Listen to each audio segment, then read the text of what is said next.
بیوی: میری طبیعت ٹھیک نہیں لگ رہی۔ خاوند: اوہ، میں تو شاپنگ پر جانے کا سوچ رہا تھا۔ بیوی: میں تو مذاق کر رہی تھی۔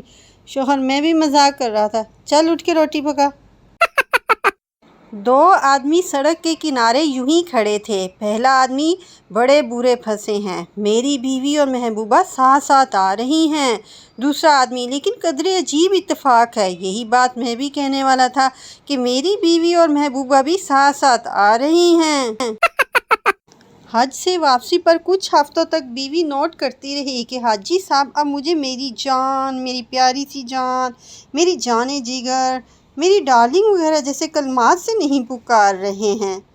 پوچھنے پر حاجی صاحب نے کہا: اب بس، میں اور جھوٹ نہیں بولوں گا۔ اب ان بکھرے کاغذوں میں کیا ڈھونڈتے ہو فراز؟ وہ جس میں تمہاری تصویر تھی، اس میں کوئی پکوڑے لے گیا۔ شوہر اپنی بیوی سے: ہٹا لو اپنے چہرے سے یہ زلفیں جانے تمنا، خدا قسم اگلی بار جو کھانے میں بال آیا تو سجنی سے گنجی بنا دوں گا۔ لڑکی والے: ہم نے ابھی اپنی بیٹی کا رشتہ نہیں کرنا، ہماری لڑکی ابھی پڑھ رہی ہے۔ لڑکی والے: ہم نے ابھی اپنی بیٹی کا رشتہ نہیں کرنا، ہماری لڑکی ابھی پڑھ رہی ہے۔ لڑکے والے: تو ہمارا لڑکا کون سا کاکا ہے جو اس کی کتابیں پھاڑ دے گا؟ ساس نے بہو سے کہا کہ تم آج سے مجھے ماں کہنا اور اپنے سسر کو باپ۔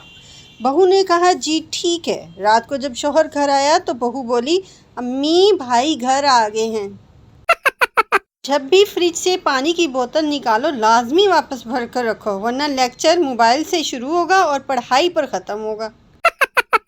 ساس بہو سے: تم اپنا منہ بند رکھو، یہ تمہارا سسرال ہے، میکا نہیں، سمجھی تم؟ بہو پیار سے بولی: تے اماں جی تسی بھی تھوڑا جہا بریک تے پیر رکھو، میکا تو یہ آپ کا بھی نہیں ہے۔ ایک آدمی نے نجومی سے پوچھا: بابا جی میری شادی کیوں نہیں ہو رہی؟ نجومی: کیسے ہوگی بیٹا، قسمت میں سکھ ہی سکھ لکھا ہے۔